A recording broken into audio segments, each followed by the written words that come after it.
ಕಾಲೇಜಿಗೆ ಹೋಗಿದ್ದ ಮಗಳು ಮನೆಗೆ ಬರಲೇ ಇಲ್ಲ ಎಂದು ಪದ್ಮಲತಾ ತಾಯಿ ಈಗಲೂ കണ്ണീರು ಹಾಕುತ್ತಿದ್ದಾರೆ. പദ്മത്തിനെ പിടിച്ചോണ്ട് പോയവരെ നമുക്ക് പിടിക്കണ്ടേ? ആരും നമ്മളോടൊന്നും ചോദിക്കുന്നില്ല. അത് ഇപ്പൊ തന്നെ ഇവർ ചോദിക്കാൻ പറ്റും. നമുക്ക് പറയാം, പദ്മത്തിനെ പിടിച്ചോണ്ട് പോയവരെ പിടിക്കാൻ പറയാം അവരോട്. പിടിക്കാൻ പറയട്ടെ? എനിക്കെന്നാ അറിയാം. പിടിച്ചാൽ കൊള്ളാമെന്നുണ്ടോ? പദ്മത്തിനെ കൊണ്ടുപോയവരെ പിടിച്ചാൽ കൊള്ളാമെന്നുണ്ടോ? എന്നാ കൊടുക്കാനുള്ള എന്നാ? പദ്മത്തിനെ പിടിച്ചോണ്ട് പോയവരെ പിടിച്ചാൽ കൊള്ളാമെന്നുണ്ടോ? പത്മം എപ്പോഴോ ചത്തു കഴിഞ്ഞു മോനെ. പത്മത്തിൻ്റെ ജീവൻ അവരെടുത്തു ധർമ്മസ്ഥലംകാര്.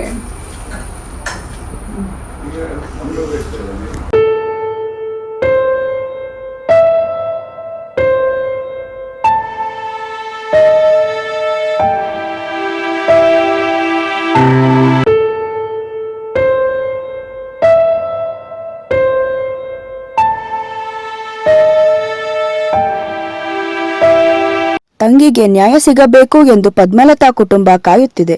ಜನಶಕ್ತಿ ಮೀಡಿಯಾ ಜೊತೆ ಪದ್ಮಲತಾ ತಾಯಿ ಮತ್ತು ತಂಗಿ ಮಾತನಾಡಿದ್ದಾರೆ. എല്ലാവരും ചെയ്തു.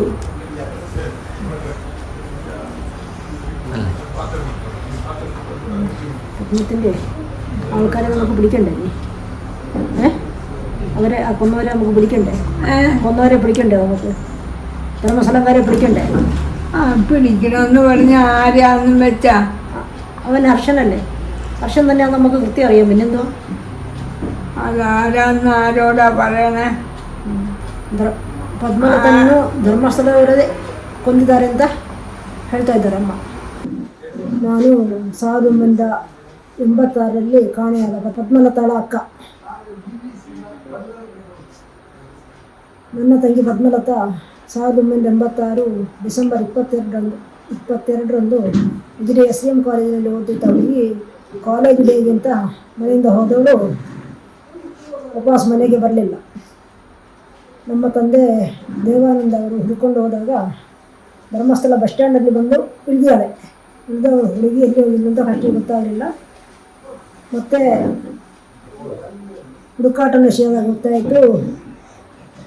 ಅವಳು ಧರ್ಮಸ್ಥಳ ಬಸ್ ಸ್ಟ್ಯಾಂಡಲ್ಲಿ ಬಂದಿದ್ದವಳು ಅವಳ ಪ್ರಿನ್ಸಿಪಾಲ್ ಕರೀತಿದ್ದಾರೆ ಅಂತ ಕಾರ್ನ ಹತ್ತಿರಕ್ಕೆ ಹೋದಳು. ಕಾರ್ನಲ್ಲಿ ಸುಮಾರು ಇದ್ದರು. ಹಾಗೆ ಕಾಣೆಯಾದ ಹುಡುಗಿ ಅಪ್ಪ ಮರುದಿವಸ ಇದು ಬೆಳ್ತಂಗಡಿಗೆ ಹೋಗಿ ಕಂಪ್ಲೇಂಟ್ ಕೊಡಲಿಕ್ಕೆ ಹೋಗಿ ಸ್ಟೇಷನ್ಗೆ. ಅವತ್ತು ಮನೆ ಊರಲ್ಲೆಲ್ಲ ಹುಡುಕಾಟ ಮಾಡಿದ್ರು, ಗೊತ್ತಾಗಲಿಲ್ಲ. ಮರುದಿವಸ ಬೆಳ್ತಂಗಡಿ ಸ್ಟೇಷನ್ಗೆ ಹೋಗಿ ಪೊಲೀಸರಲ್ಲಿ ಕಂಪ್ಲೇಂಟ್ ಕೊಡಲಿಕ್ಕೆ ಹೋದರೆ ಅವರು ಕಂಪ್ಲೇಂಟ್ ತಗೊಳ್ಳಿಲ್ಲ. ಅಪ್ಪ CPM ಪಕ್ಷದ ಕಾರ್ಯಕರ್ತರಾಗಿದ್ದರು. ಹಾಗೆ ಪಕ್ಷದ ಉಳಿದ ಕಾರ್ಯಕರ್ತರೆಲ್ಲ ಸೇರಿಕೊಂಡು ವಿಷ್ಣುಮೂರ್ತಿ ಭಟ್ ಅವರು ಅವರ ಕೈಯಲ್ಲಿ ಅರ್ಜಿ ಬರೆದು ಕೊಟ್ಟು ಅಪ್ಪ ಸ್ಟೇಷನ್ಗೆ ಕೊಟ್ಟು ಬಲವಂತವಾಗಿ ಅರ್ಜಿ ತಗೊಂಡಿದ್ದಾರೆ. ತನಿಖೆ ಮಾಡ್ತೇವೆ ಹೇಳಿದರು. ಏನು ತನಿಖೆ ಮಾಡ್ತಾರೆ ಅಂತ ಗೊತ್ತಿಲ್ಲ. ಆದರೆ ಏನೂ ಪತ್ತೆ ಆಗಿರಲಿಲ್ಲ. ಸುಮಾರು 57 ದಿನ, ಅಂದರೆ 1987 ಫೆಬ್ರವರಿ 17ರಂದು ಅವಳ ಮೃತದೇಹ ಅಂತ ಹೇಳಲಿಕ್ಕೆ ಏನಿರಲಿಲ್ಲ, ಅಸ್ಥಿಪಂಜರ ನರಿಯ ಹೊಳೆಯಲ್ಲಿ ಇದೆ ಅಂತ ಯಾರ ನೋಡಿದವರು ಪಾರ್ಟಿಯವರಿಗೆಲ್ಲ ಹೇಳಿ, ಪಾರ್ಟಿಯವರು ಪೊಲೀಸರಿಗೆ ತಿಳಿಸಿ, ಅಪ್ಪನಿಗೆ ತಿಳಿಸಿ, ಪೊಲೀಸರು ಬಂದು ಅಪ್ಪನ ಕರ್ಕೊಂಡು ಹೋಗಿ ಬಾಡಿ ನೋಡಿ, ಅದು ನನ್ನ ತಂಗಿಯದ್ದೇ ಬಾಡಿ ಆಗಿತ್ತು. ಅವಳ ಕೈಯಲ್ಲಿದ್ದ ವಾಚ್ ಇತ್ತು ಮತ್ತು ಅವಳು ಹಾಕಿಕೊಂಡಿದ್ದ ಬಟ್ಟೆ ಇಲ್ಲಿ ಆಧಾರದಲ್ಲಿ ನಮ್ಮದೇ ಬಾಡಿ ಅಂತ ಗೊತ್ತಾಯಿತು. ಹಾಗೆ ತಂದು ನಮ್ಮ ಸಂಪ್ರದಾಯ ಅಂತ ದಫನ ಮಾಡಬೇಕಿತ್ತು. ಆದರೆ ಪಾರ್ಟಿಯವರ ಒಂದು ಆದೇಶದ ಮೇರೆಗೆ ಮತ್ತು ಅಪ್ಪನ ಸ್ವಂತ ಇಚ್ಛೆ ಇದ್ದಿರ್ಬೋದು. ಅಂದರೆ ಮರುತನಿಖೆ, ಯಾವತ್ತಾದರೂ ಮರುತನಿಖೆಯಾಗಿ ಅದಕ್ಕೇನಾದರೂ ಕೊಲೆಗಾರನ್ನು ಮರುತನಿಖೆ ಆದರೆ ಅದಕ್ಕೆ ಅಗತ್ಯ ಬೀಳ್ಬೋದು ಅಂತ ಹೇಳಿಕೊಂಡು ಅಪ್ಪ ಬೋಳಿಯನ್ನು ಮಣ್ಣಲ್ಲೇ ಹೂಳಿದ್ದಾರೆ, ದಫನ ಮಾಡಲಿಲ್ಲ. ಯಾವತ್ತಾದರೂ ಮರುತನಿಖೆ ಆಗಬೇಕಾಗಿ ಬಂದರೆ ಆಗ ಅಗತ್ಯ ಬೀಳುತ್ತೆ ಅಂತ ನಮ್ಮಲ್ಲಿ ಸಹ ಹೇಳ್ತಾ ಇದ್ರಪ್ಪ. ಅಪ್ಪ ಸುಮಾರು 86 ವರ್ಷ ಬದುಕಿದ್ರು. ಓಡಾಡ್ತಾ ಇದ್ದಷ್ಟು ಸಮಯವು ಅನ್ಯಾಯದ ವಿರುದ್ಧ ಹೋರಾಟ ಮಾಡ್ತಿದ್ರು. ಸೌಜನ್ಯ ಹೋರಾಟದಲ್ಲಿಯೂ ಅಪ್ಪ ಒಮ್ಮೆ ಪಾಲ್ಗೊಂಡಿದ್ದರು.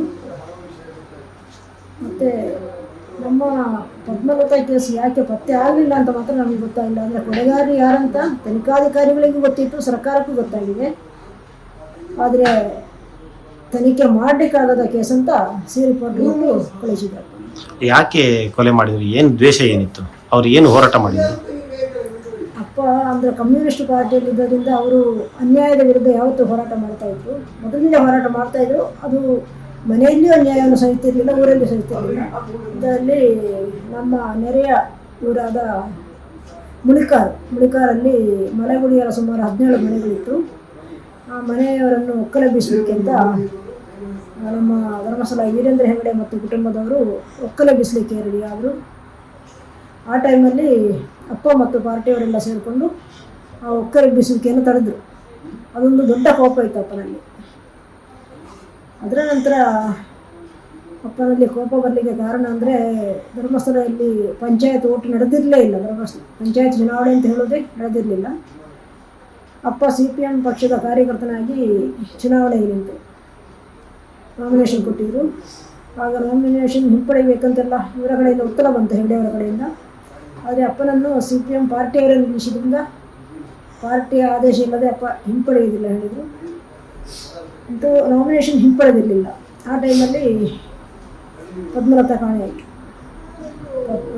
ನಾಮಿನೇಷನ್ ಹಿಂಪಡೆದ್ರೆ ಪದ್ಮಲತನ ವಿಷಯದಲ್ಲಿ ಏನಾದರೂ ಒಂದು ವ್ಯವಸ್ಥೆ ಮಾಡು ಅಂತ ಹೇಳಿದರು. ಮತ್ತು ಹಣದ ಆಮಿಷವು ಕೊಟ್ಟಿದ್ದು. ಆದರೆ ಅಪ್ಪ ಅದಕ್ಕೆ ಯಾವುದಕ್ಕೂ ಹಣದ ಆಮಿಷಕ್ಕೂ ಬಗ್ಗಲಿಲ್ಲ, ನಾಮಿನೇಷನ್ ಹಿಂಪಡೀಲಿಕ್ಕೆ ತಯಾರಾಗಿಲ್ಲ. ಅದೆಲ್ಲ ಆಗಿ 57 ದಿನ ನಂತರ ಪದ್ಮಲತನ ಮೃತದೇಹ ನರಿಯ ಹೊಳೆಯಲ್ಲಿ ಪತ್ತೆಯಾಗಿದೆ.